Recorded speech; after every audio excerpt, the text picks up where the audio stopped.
Hello, it's Greg Gross and Gaijin. We're back. We hope you're having a happy day wherever you listen to this audio content from. As always, we'd like to thank you for your continued support of Greg Gross and Gaijin social media and writing efforts. Thank you. This is episode 062 of the Greg Gross and Gaijin, definitely not a podcast show. A light and fluffy look at social media, Japan, Japanese food, expat life, and life in general. As always, your retweets of this and all the wonderful content that we actively tweet and retweet out on Craig Hoffman11 on Twitter is appreciated. Thank you in advance for helping us get the good word out about Greg, Grizzled, and Gaijin.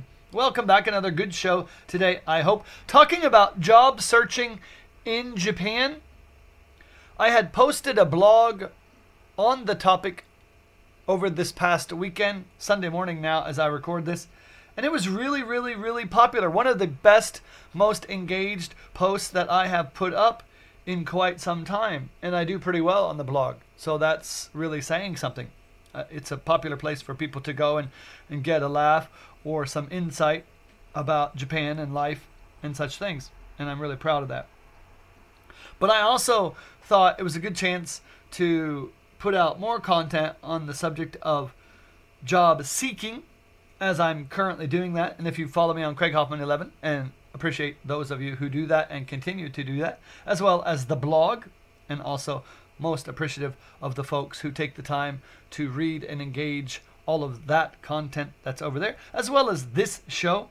Again, appreciated. I am looking for work. So not only is this just some foreigner posting content about Japan, it's real boots on the ground, as cliche as that is, from someone actively seeking employment in a foreign country as a foreigner. And so there's that. I got the resume together. I have sent that out to a couple of jobs. At this point, I should say my goal is to find the best full-time employment that I can, preferably days, as it matches my personal life, although in the field of English education, that's not always possible, and I have done my share of evening and late night work over the years in a variety of gigs. So I'm not against that, and I'm not naive enough to think that 8 to 5 Monday to Friday is going to happen in my life with any amount of salary coming with that. I've gone to the regular job sites like Gaijin Pot. There's one, Jobs in Japan. I've joined some Facebook groups for English teaching work, both in Japan and in my area, Kansai area of Japan. It's been hit or miss.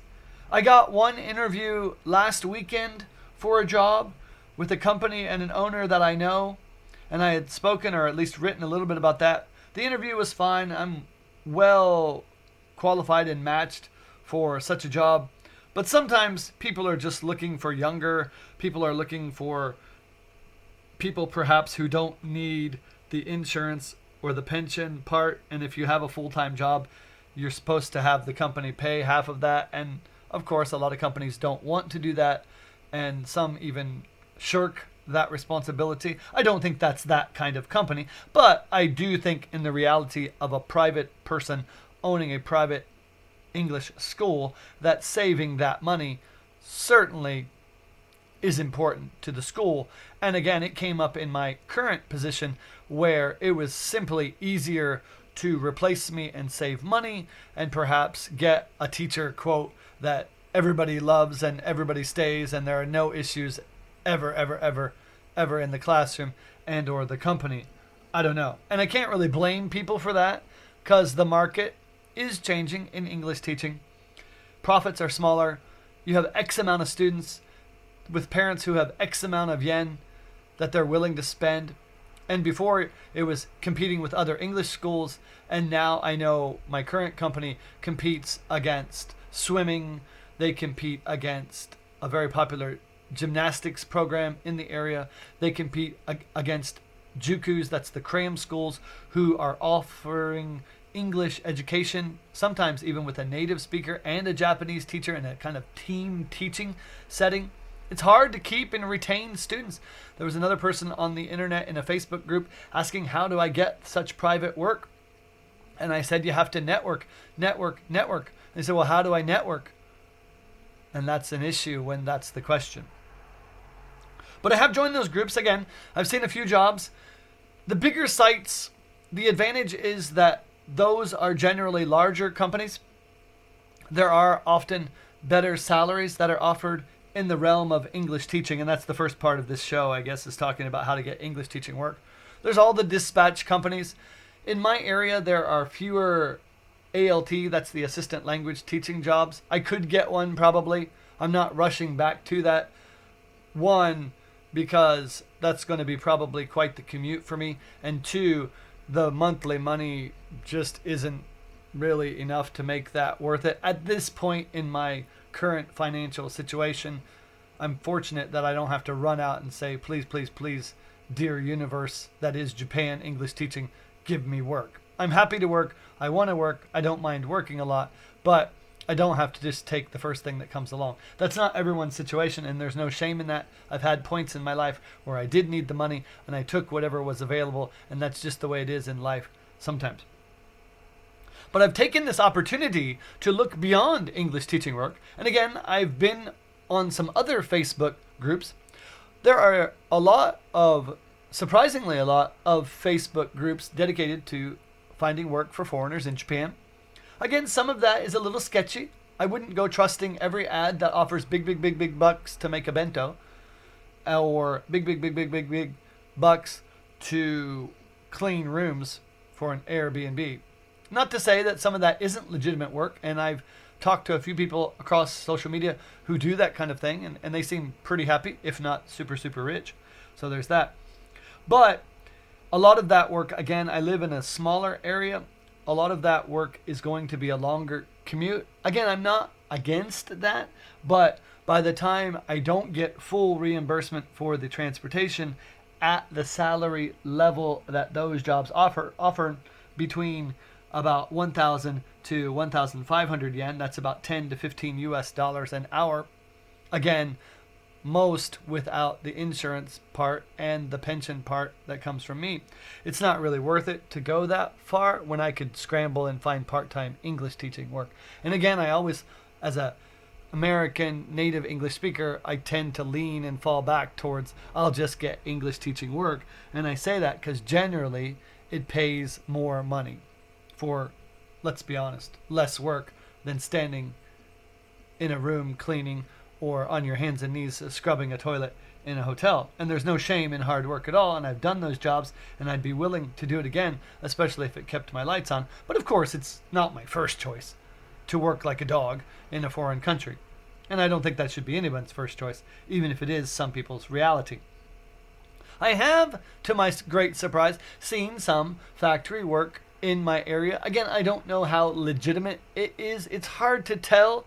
It looks great in the ad, but I know a lot of English teaching work, and there I go back to English teaching work again, that looks great in the advertisement, but the reality is, wow, that's not a very good job. But it pays a wage, and it is close to my house, so if I was to go in that direction and take that job, I'd make some money. And if I could get weekend English teaching work, I'd make a pretty good living despite being unemployed for a bit here, as look likely as I record this. And so that's kind of good. This morning, in fact, I signed up for a recruitment agency. There are many out there. My lovely, lovely wife recommended one that she had found, and I applied quickly. Basic information: name, college degree, current employment, what I was looking for. Someone is supposed to be in contact with me by phone or email within the next week. So I'll be interested to see what they have to offer. I know that there are employment opportunities. If you've read anything about Japan, you know that there is a current labor shortage. That doesn't mean that labor shortage exists everywhere and in every field. And skill set becomes a bit of an issue. I'm a smart guy. I don't know what to tell you. I could lie and say I'm not, but I am. And so that's the way it goes. But the skill set, right? 15 years almost in Japan, I've taught English.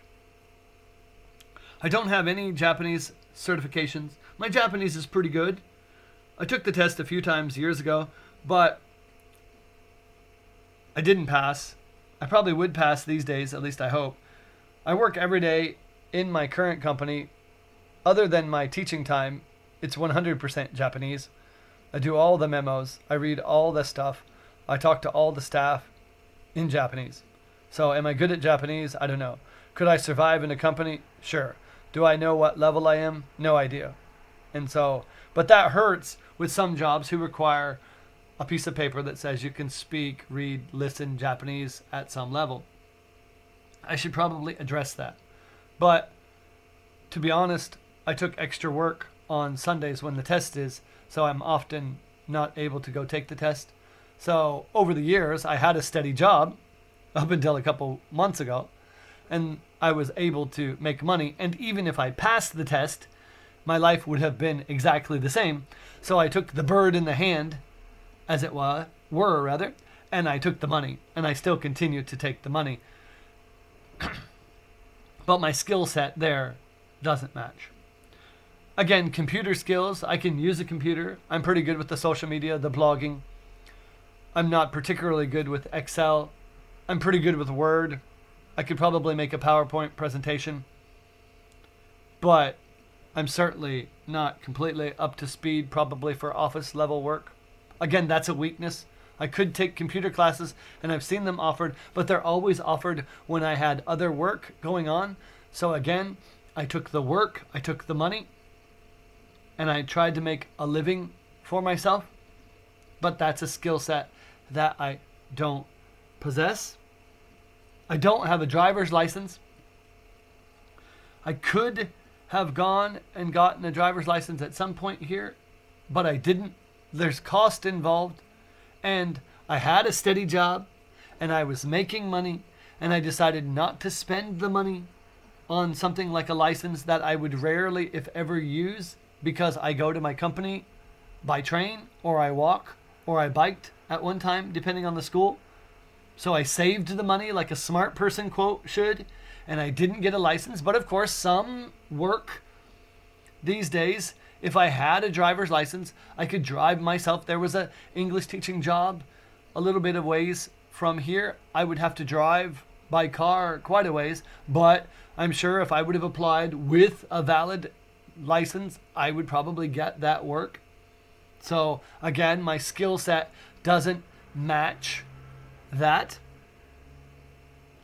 And I keep going back to the skill set doesn't match because when people look to break out, and I say people as, let's be honest, Western foreigners who speak fluent English, who have made most, if not all, of their living in Japan, specifically by teaching English, looking to do other things in Japan and wonder why those doors are closed when they try to, quote, be more, end quote, than a dancing monkey English teacher. The skill sets just don't match. The people that I've seen get out of English teaching do get the upper level Japanese certificate. My friend has N1, that's the top level. He has a translation editing job in Tokyo coming back soon. And his skill set matches that job well. He's a hard worker, and he broke out of English teaching, and I'm sure he'll never be an English teacher again. Another friend left my current company and went back and got a master's degree in computer information systems, and now he's also in Tokyo, and he makes big bucks as a manager for some IT company, and that's great for him. But I also have other friends with advanced education, one with a PhD, but the PhD is in a field that doesn't particularly match the market, and he is a high school teacher at a very nice high school, but he's still teaching English with a PhD in a basically unrelated field, so the skill set doesn't really match. My degrees are in music and master's degree in music theory, which is a lot of writing and research. That's why you see a lot of my editing and writing skills are pretty high level. I hope they're high level. I spent a lot of time doing that, and I had a knack for it. The playing part, I don't know. But I used to joke, if it's in a book, Craig will remember it, end quote. And that was true, and still pretty true to this day. Can I translate those soft skills into a hard job? I don't know. There aren't many music jobs in Japan for music research and writing. Although I have seen Amazon Japan with some music curation jobs. Probably my skill set and background in music would be of use to that sort of job. It's not particularly in my area. Have a hotel background. I spent 4+ years as an auditor. I cleaned rooms. I set up meetings. I did the books. I sent paperworks, that's good, to the company headquarters for evaluations and things. Had a strong background in retail sales. I spent years working in a department store, from pushing carts into the store through the snow, lawn and garden, setting the ads, supervision of staff, resetting the store. And I went around to other stores refitting the shelves for new promotions. That was an interesting experience. So I have all these skills, but I just don't know quite how to make them match and work for me here in Japan. And I think, I won't say laziness, but I took the open door. And the open door, when I came to Japan, was a really good English teaching job. 5 years, free apartment, good salary, and I took it. And I scuffed around trying to find work, and I found another good job. And it paid for the last 8 years and 2 months. A check came every end of the month without fail.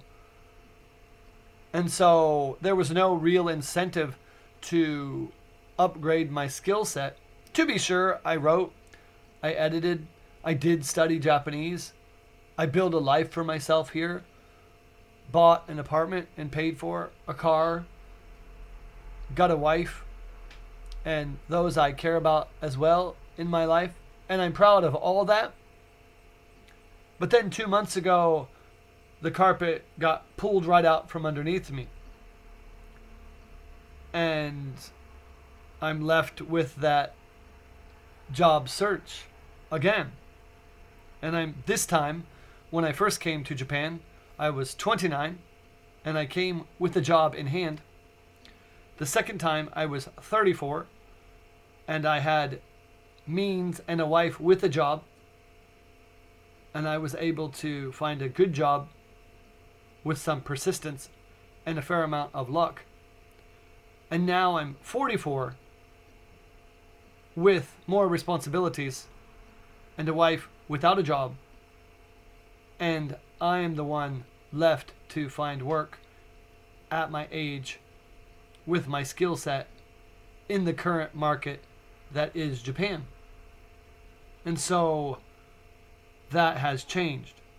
And I had written and talked a lot 15 years ago. Next month, I came to Japan because I didn't have a job in America. My skill set didn't match in America. The market was poor, even for people with good skill sets. And I had a lot of debt, student loans at the time, and credit cards that I was desperately trying to pay off. And to my credit, in the 15 years, I got completely out of all that debt, and I was able to save money, and I was able to work hard, and I said yes to every English teaching opportunity that I could, especially with my company. I took all the overtime. I did everything that I was asked because I feared deep down inside that a time like now was coming for me. I didn't expect it to this year, but I'm going to be honest. I did not expect in any way, shape, or form for my current company to employ me until I rode off into the sunset in retirement. That's just not what English teaching jobs do here. I hate to burst anyone's bubble. I know I talked to a foreigner working in my company, and he said, quote, "This is my career. I need this until I retire."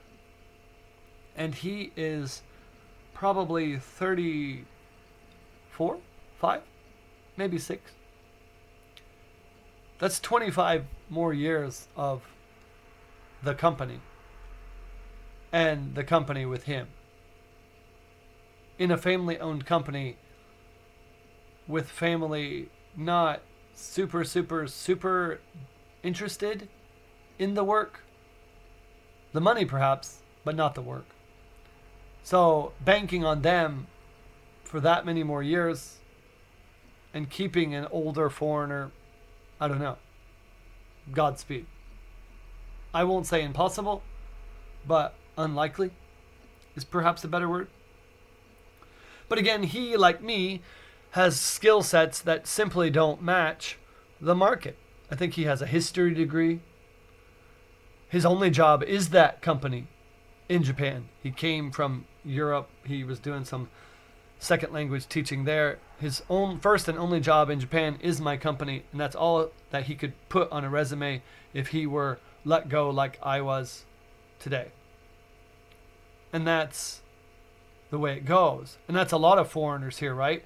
I see a lot of the JET program, popular program, after 1, 2, 3, 4, or the contract maximum 5 years, they're left to find other work. And I knew a guy that was scrambling quickly. I want to stay in Japan. I want to be here. I want this area. I don't have a job. And he'd apply, right? Oh, well, I was on the JET program and I did this and I did that. And the people didn't care. They said, do you have any certificate? No. Do you have any Japanese certificate? No. Do you want to work nights? No. Do you want to work weekends? No. Are you willing to work overtime? No. And they said, no, thank you. Eventually, he realized that he probably should say yes to such things. And he did find a new job and another gig. And he's able to stay in Japan. But he took a money hit. The JET program paid pretty well. His new job doesn't. His apartment was subsidized in the JET program. The new apartment isn't. And so there's financial considerations. And so Japan is fun for a lot of people when the money rolls in. And it's fun when you're able to go out and you have a life and you have a schedule and you have friends. But often the longer term jobs, while more secure, pay less and you have to work more. Perhaps you even have to get some extra work on top of your main work to make that work. And even in Japanese company, the friends I have spoken of in this cast today work long hours and they work hard. And some of them do get a financial benefit and they get bonuses. The computer guy definitely has a great life. He lives in a really nice apartment in downtown Tokyo, expensive area, and it's on a high floor and he doesn't care and he's able to do that. The other friend coming back to Japan got a bit of a salary bump, but they don't give bonuses and he works really, really hard for that company. And I'm sure if the company could replace him with somebody cheaper, they would. And so I know a lot of Japanese people that I've talked to over the years. They work really, really hard, long hours, 5 to 6, even 7 days a week, for much less money than I was making as a nursery school, kindergarten, and eikaiwa teacher in this area. And I don't think that's fair, and I don't think it's right. I'm certainly not giving the money back, as I certainly will use it now. But I think it's difficult to be realistic, and I know that I have sat quietly late at night and even during lunch at my company thinking about my life, and it's hard to really think, wow, I'm going to lose money, and wow, my days of Singapore vacations, my days of 5-star hotels, and my days of going out regularly for lunch and dinner with my wife and those I care about are probably over for at least the near-term future, if not longer. And I'm disappointed by that. I, like anyone, enjoy life and living well.